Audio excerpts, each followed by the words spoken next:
this conference with their valuable opinions and ideas. I would like to thank sincerely each one of the members of our jurisdictions.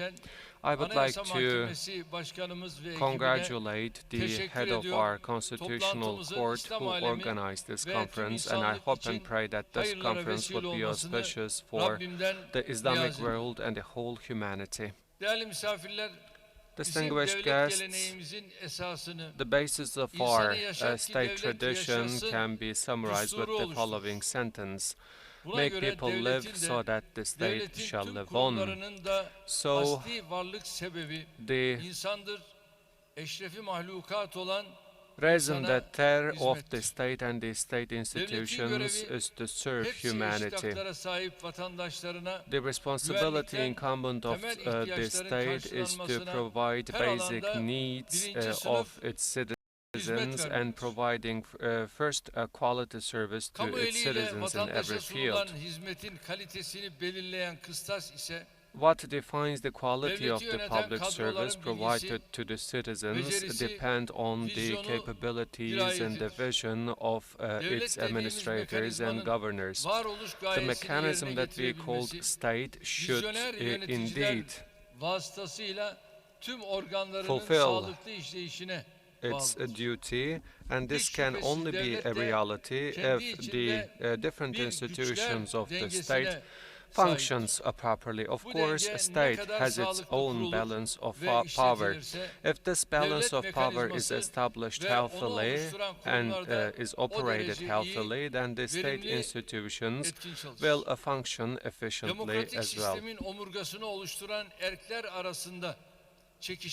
The separation of power is the basis of the democratic state, but if there is a conflict of interest between the separation of powers, a huge damage will be inflicted on the society. The balance between judiciary, execution, and legislation is really important, but their harmonious work is also very important.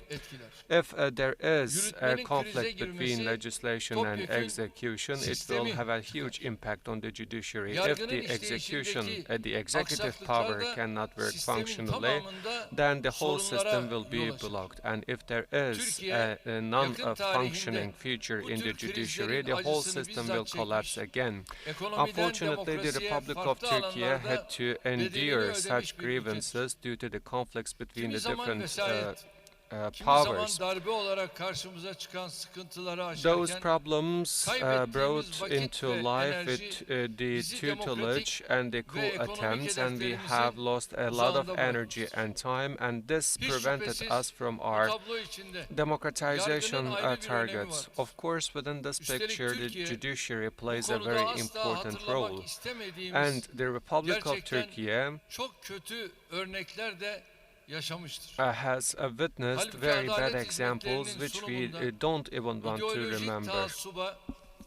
There is no place for bureaucratic oligarchy or ideological bigotry and fanaticism when the justice is served. Justice is not only the basis of the state, but at the same time it is a critical element which binds the state together. The state will grow only on the basis of justice. The state will grow and get stronger only on the basis of justice. If the justice is not served and if the state cannot govern with the justice, then the state is doomed to collapse just like a broken building.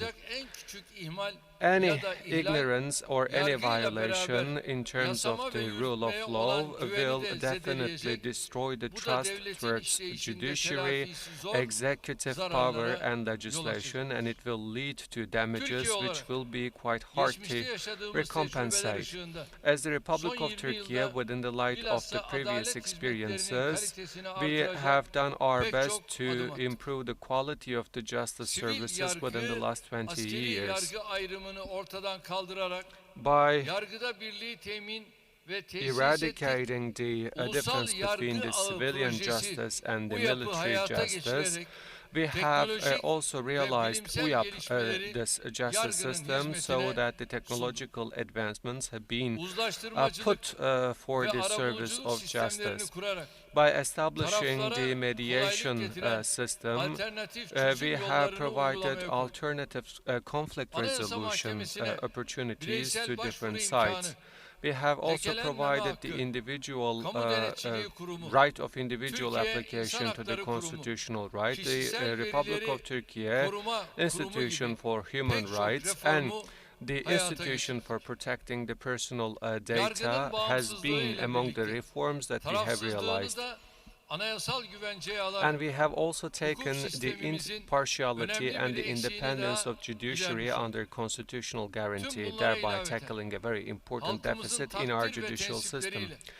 In addition to all of those, we have also accepted the presidential system with the approval of our nation, of course, and after transforming our state into presidential system, we have made sure that the separation of powers prevail in this country. As of next year, we will increase the efficiency of the legislative power, but at the same time, we will hopefully achieve new reforms which will strengthen the executive and the judicial power. Of course, during this process, there have been certain incidents and discussions that different segments of the society follows. Of course, all those discussions will grow in a while, and then those discussions will yield the verdicts under the light of the rule of law and a democratic state.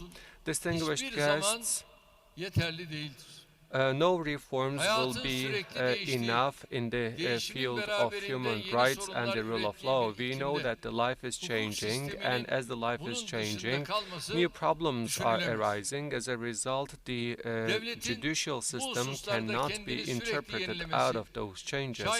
The state should renew itself all the time. If there are any deficits or gaps, then the state should indeed cover their gaps and deficits. This is highly important.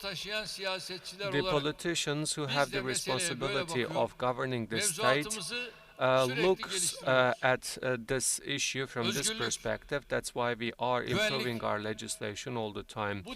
Independence and security will be the two pillars of this balance. So any issue pertaining to rights and freedoms will be solved with priority given to the fundamental rights of our citizens.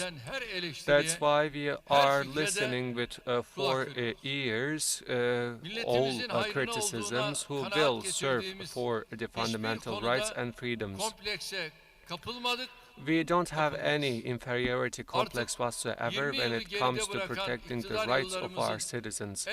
We have already finished 20 years in government, and the most important feature of our governments is not to lose the appetite for making reforms on the basis of rights and freedoms.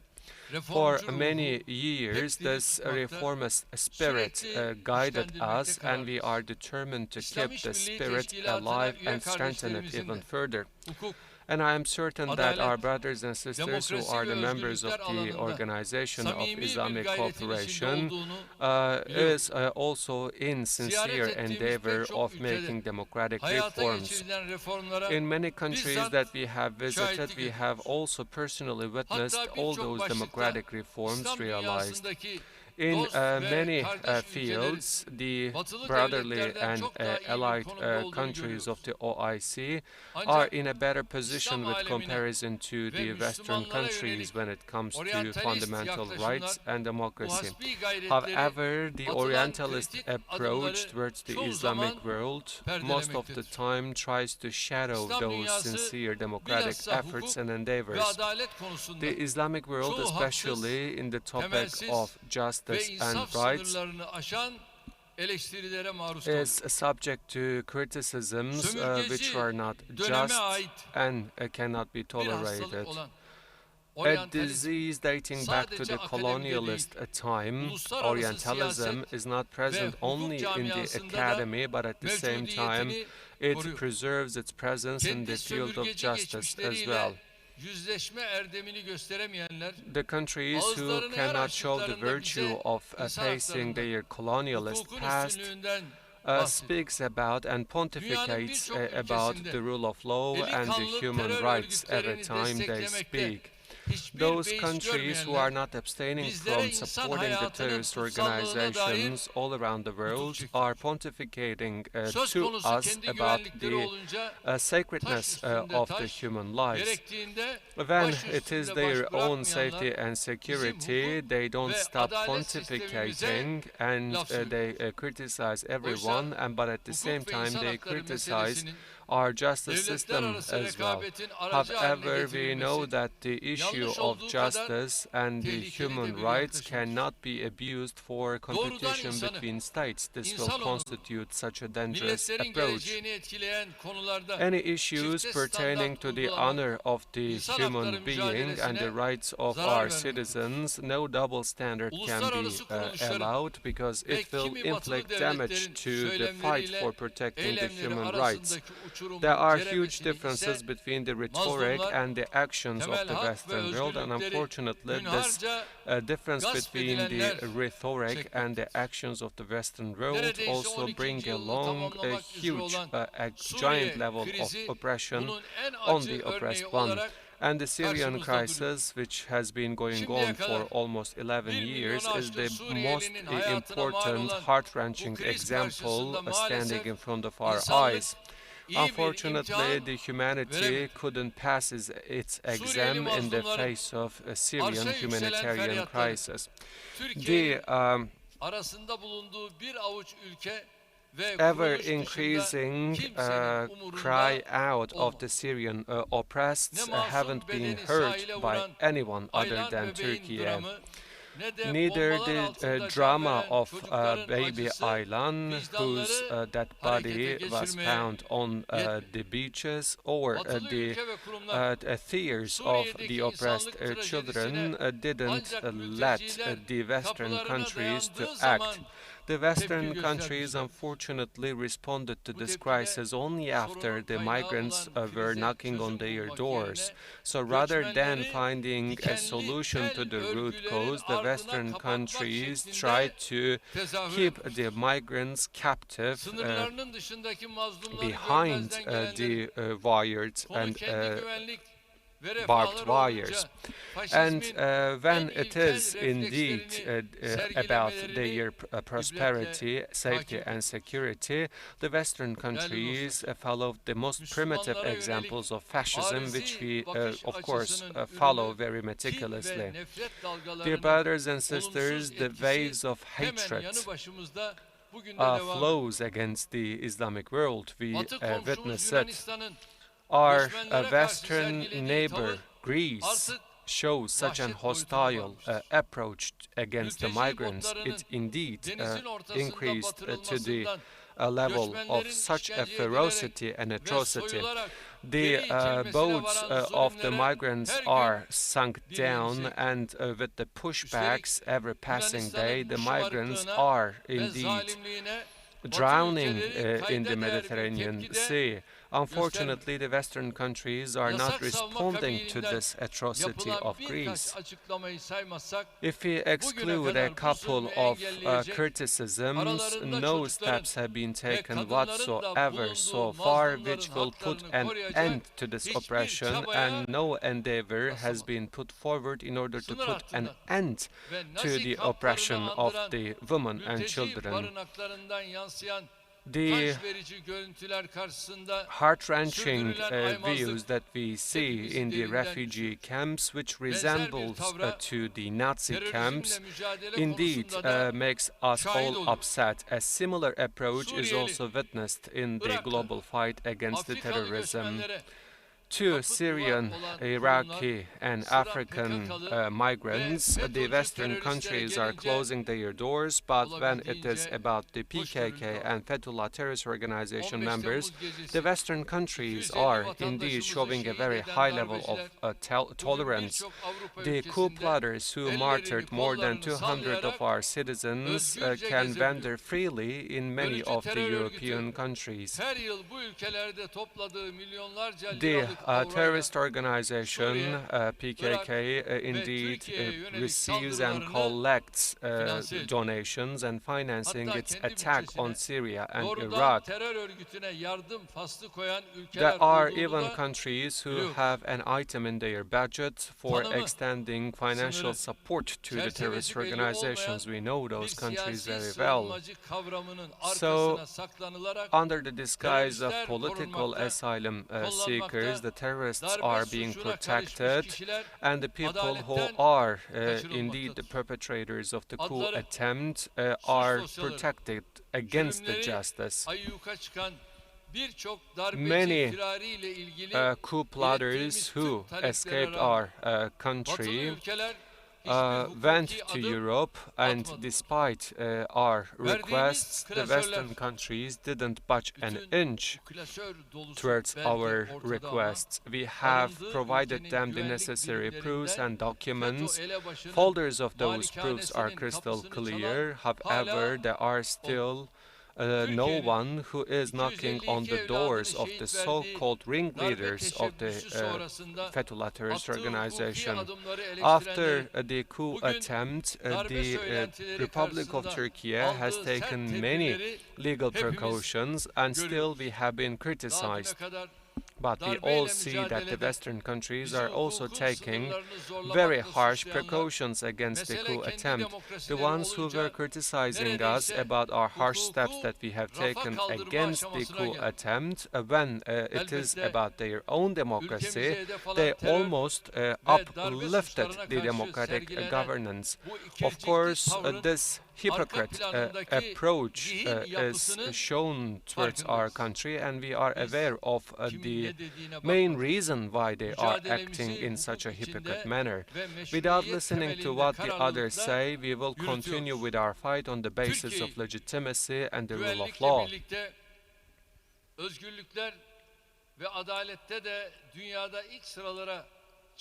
We will continue to work until we make sure that the Republic of Turkey is among the top countries in terms of safety, security, and justice. However, the ones who are only trying to protect their prosperity and their own interest rather than the dignity of humanity will not able to protect their system. Eventually, this unjust system will collapse, and hopefully a new order will be established which will be holding out and embracing the rights and the freedoms of whole humanity. For the prosperity, safety, and security of our nations, we will continue to work shoulder to shoulder and collaborate. As the Islamic world, we know that our future will be much more brighter than today.